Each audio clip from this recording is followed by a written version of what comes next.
Welcome to the Powercat Podcast, the original K-State sports show. Here's your host, Tim Fitzgerald.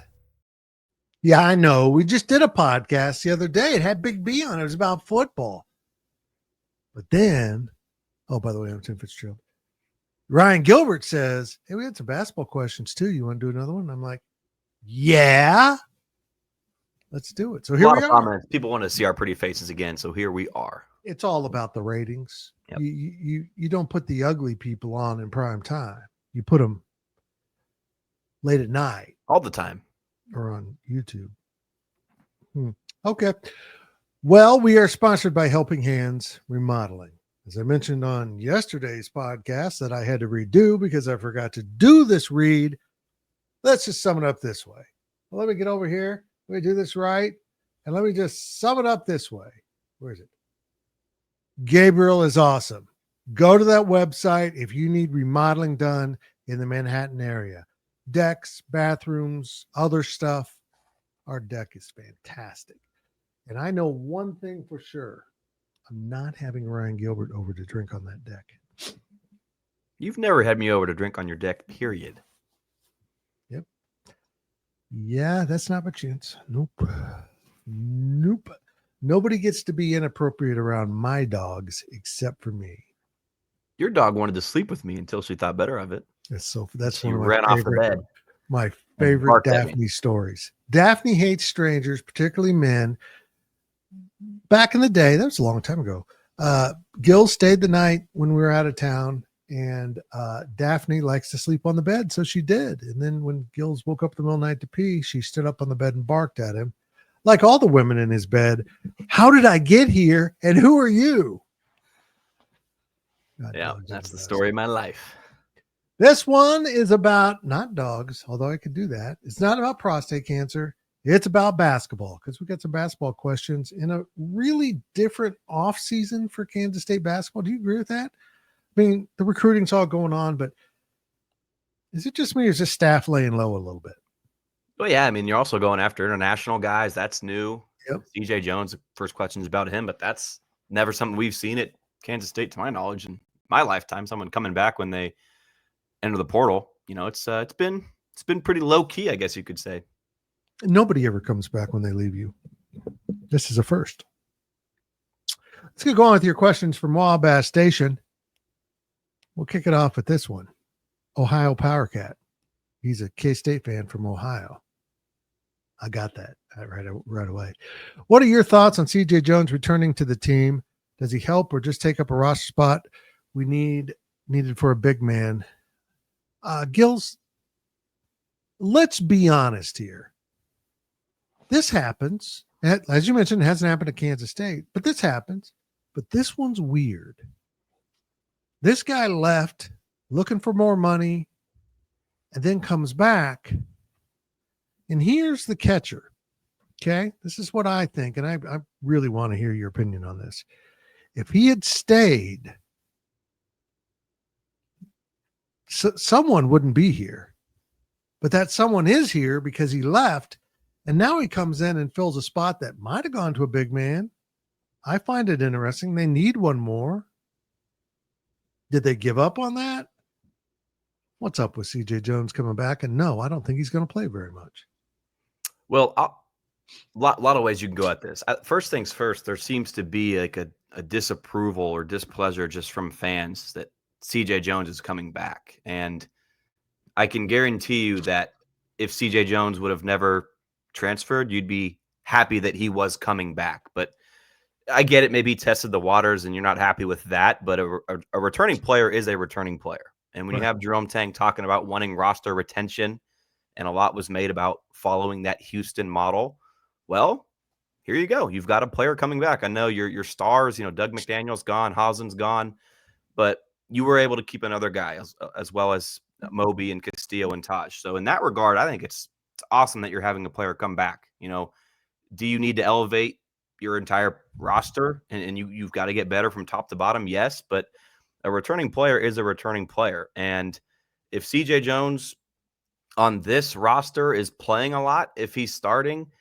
I don't necessarily think that's a bad thing because you have so many good guards on this team. If CJ Jones is on the court, he's going to be better than he was last year. He's going to be more assertive, more aggressive, going to have gained more trust from his staff. Now, if CJ Jones isn't on the court, well, then, all right, you've got Kostic or Nate Johnson, whoever's playing over him. Castillo is playing well. So you add depth with CJ Jones. We'll see how he ends up panning out in this one final year at Kansas State. But I don't have any issues or problems with this. I know it probably doesn't move the needle. I mean, let's be blunt, Fitz. The CJ Jones, if he plays the way he played last year, is not a starter on an NCAA tournament team. Right.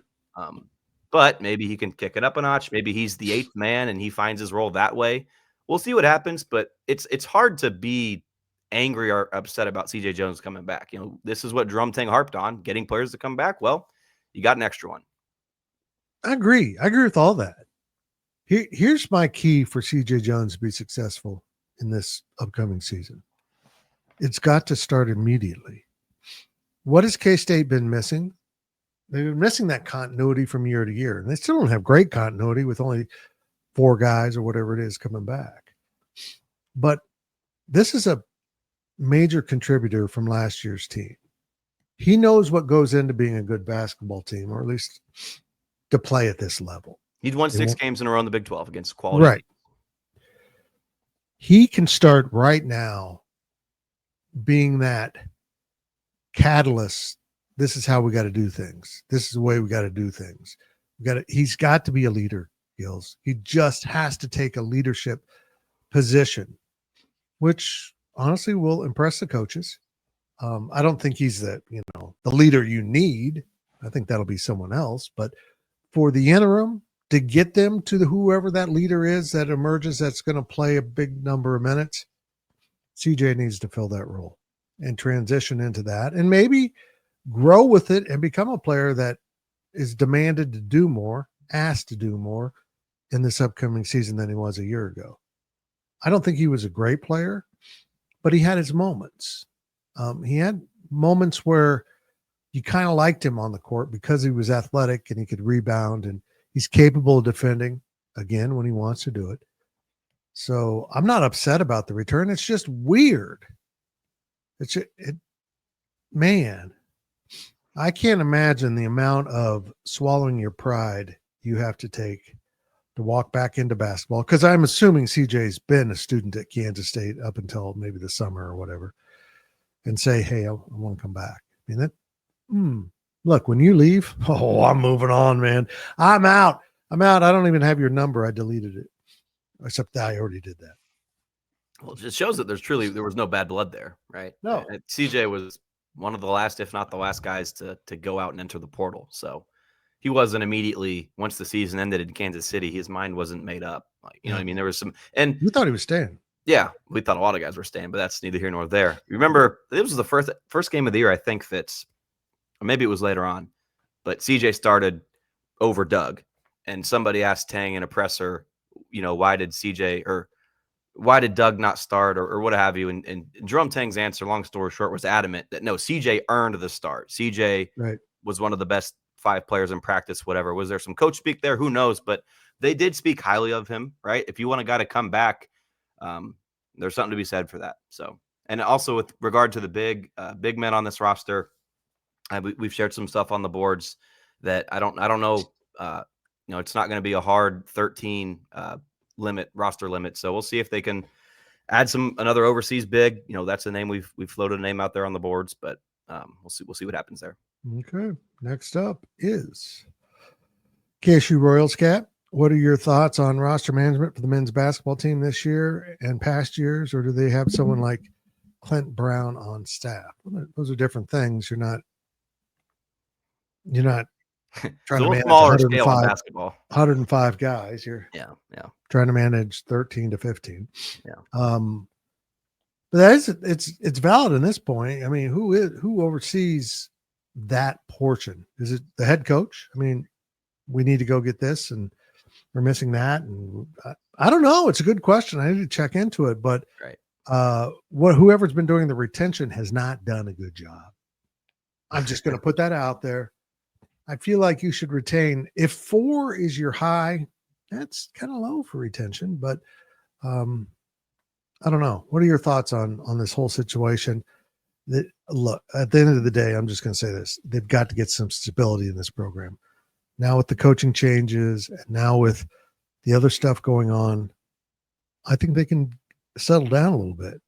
And that has to follow from practice onto the court in games. And if they get there, then this has just all been part of the journey. If they don't, if we go through this again, man, fans are about out of rope right now with this. The coaching staff's ability to go out and get and acquire talent, no problem with that. You've gotten good players, and it all worked out. Everything fit together in the first year with Noel and Johnson, but also everybody. I mean, keeping Ish Massoud and Gabriel Desi Sills, everybody played to their role, and they just fit like a puzzle. It was perfect. And the last couple of years, it just hasn't been the case. And 2024-25, Coleman Hawkins is a good player, right? He's doing things right now in the summer league in the NBA. The pieces around him in Manhattan, it didn't work out. And I guess at the end of the day, yes, that is on the construction of your roster, making sure things fit. And now I don't know last year and last offseason if they thought Doug would be the head of the snake and Hazen would be the sharpshooter and Coleman would be the not the glue guy, but that sort of player that he was at Illinois, and trying to turn Coleman Hawkins into something more than that. That's not his game. That's not a knock on him. We've touched on that so many times throughout last season that Coleman Hawkins is best as a 2 or a 3. Goodbye Fitz. And Doug, that had some issues there off the court, didn't ever get into the starting 5 until conference play hit. So it just didn't work well together, right? It didn't work well together. Now, if every single one of these players from last year were to have come back, there would be improvement. Now, how much improvement? I don't know if they'd be a tournament team, a Big 12 champion, or a bubble team, but there would be improvement if everybody were to come back and have that continuity.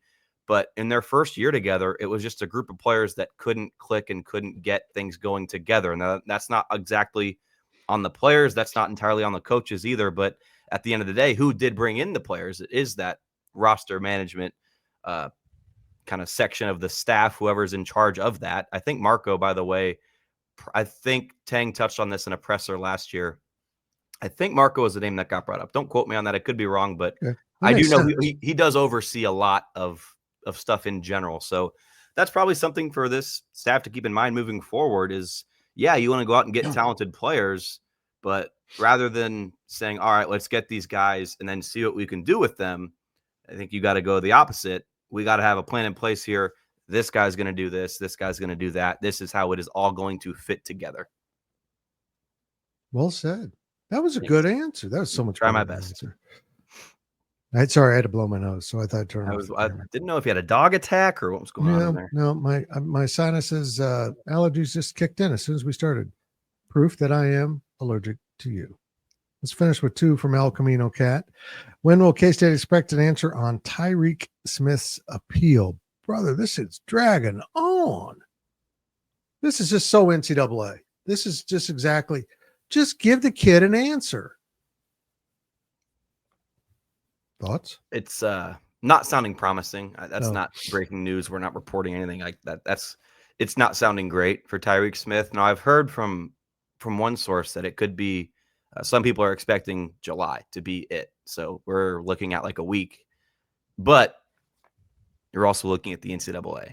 So maybe this will go on until about 2047, and they say, hey, Tyreek Smith, you know what? You can play. You're 60 years old, but go ahead and get back out there. But no, it doesn't sound likely. I don't know if we'll get anything in the next week or not. We might, but again, you're dealing with the NCAA. It's absurd. This is when the NCAA is at its worst, and it's pretty bad most times. But they say it's all about the student athletes, but they leave student athletes like this with the question about their eligibility just in limbo, not for days or weeks or even months. Sometimes it's more than a year, and we're coming up on that. This is crazy. Just tell him no or yes. NCAA, you have all the information. You have enough staff to do this stuff. Do your job. Just because you lost a court case doesn't mean you get to shut down everything and ignore all the other stuff going on. Yeah. Peace. Do you wear contacts? No, I can't. Okay. Loser. Well, when I put my contacts in, sometimes there's like a piece of dust or it won't go in the right. I'm like, in or out? Just get in or I'm taking you out. That's right. The NCAA needs to be. That was a good. I think Cole Carmody would like that metaphor or analogy. What's the word for that? Can you work in some baseball into that? No, Cole's actually he's probably driving back from Chicago right now. But yeah, I saw he got to go to the Cubs game with old Pat Carmody. I think he had a fun time. Let me just tell you that driving home from Chicago isn't fun. I know it seems like it'd be fun, but trust me when I say it wasn't fun. I just did it. El Camino wraps us up with, what are your thoughts on K-State having to play small in 25-26? Here's my thoughts, El Camino. If they're going to be small, which they will be, they're going to play 4 guards, basically, I think. They better go fast. They better not be planning on setting up in the half court. Get up and down the court. Use that defensively to harass the other team. Use it offensively to attack the other team. You've got to, if you're going to have to play small, you better play to that character. You better play to what you need to do. And I've found myself saying this about K-State basketball for a while. Honestly, since the Dobermans of Frank Martin. I think K-State basketball lets its opponent dictate the game way too much. Bob Huggins didn't want to go to press Virginia. He just had the people to do it. He just needed to make a change to make his roster work. And boy, did it work. Until it didn't work and he got back to a roster that he liked for his purposes better, which ironically wasn't as good in terms of product. But if you embrace being small, being the underdogs, and being a pain in the ass on both ends of the floor, you can make it work.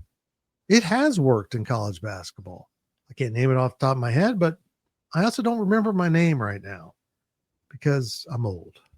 But I say go for it. I'd much rather have them play small than add a big lumbering big man that helps him on defense, but then changes everything else about how they have to play because he doesn't get up and down the court the same way. I've said this a fair amount that Jerome Tang's first year, they didn't have too much size, right? Yeah. Excuse me, brain fart. It was Gasson and Tomlin, and Bebe was in there for a little bit. I don't know if Ish played the 5, but like they didn't have bigs. Like they were small. They were undersized. Yeah. They didn't have a true center, and Jerome Tang made the Elite 8. The next 2 years with whether it was Jarrell Colbert or Will McNair or Ugo Onyenso, K-State, this is a fact, man. They had unsuccessful seasons. So Jerome Tang, it's a small sample size. It's 3 seasons, relatively speaking, that's a small sample size. But, I mean, he's proven he's better without size. So I have absolutely no issue with the lack of size on this roster. And the best comparison or example to bring up is I encourage you guys to go watch the game against Kentucky in the Elite 8 and 20, or that was around a 32 in the NCAA tournament, Tang's first year. Go watch those highlights, what they did to Oscar Tshiebwe. I think Oscar Tshiebwe had like 30 points and 15 boards or something like that. I think it was like 20 boards. It was insane what he did. But K-State won the game on the offensive end. It seemed like every play in that highlight reel was K-State attacking Tshiebwe in a mismatch or driving and drawing Tshiebwe and dishing it to somebody else. Like, you can win games by being better than whatever that player's greatest strength is, right? So his strength, the opponent's, I'm talking about the opponent, big man, his strength is grabbing boards and scoring down low. Well, all right, you go blow by him and use your speed and quickness and elusiveness to counter that. So I have no issues at all with a lack of size for Kansas State. Jerome Tang has proven his teams at Kansas State, it's only been 3 years, but his teams have been better when he, is playing smaller. Now, granted, having a guy by the name of Marquise Noel kind of helps that matter. But a guy named PJ Haggerty, I think, has a damn good chance to be as good as Noel, if not even better. I mean, I think PJ Haggerty can be the best player Jerome Tang has at Kansas State when it's all said and done next year. I really do. And that's not a knock on Noel and Johnson. They were a 1-2 punch. They were special. Haggerty is a special player as well. But I think one of the keys is having a player step up and be his right-hand man. I don't know if that's going to be Nate Johnson or Kostic or whoever that may be. CJ Jones, Castillo. We can dream big. I mean, it doesn't matter who it is, but you're going to need somebody else to step up and help out Haggerty. Amen. And you know what? And that's what made the first team so good is they understood who they were and how they had to play. And that was because of the point guard. I mean, the point guard figured that out and played to that personality. And he made that team what it was. So this team can do it too, but they better have that on-court leadership, which brings us back to the off-season leadership, which means this team better be cutting itself out, defining itself quickly, because I'm not going to accept it's just November, it's just December this upcoming season. Because saying that 2 years in a row has led to very disappointing Big 12 results. It's fair. So figure out who you are and attack that identity as soon as possible. I think the new coaching staff, new coaches on the staff will help with that. I do. I don't know. I agree. Man.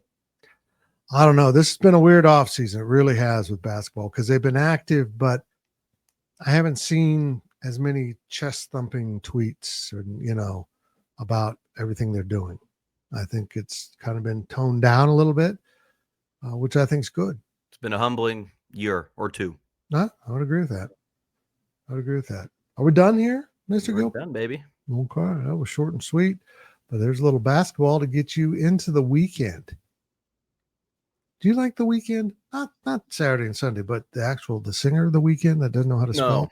No. I was looking up. I was bored the other day on Spotify, as a matter of fact, and I think he's like number one. Yeah, I don't know. I don't get it. Not good. If you like the weekend, you can get out. That's it. If you like the weekend, well, this showed up on Friday. This has been a GoPowerCat.com and Spirit Street production.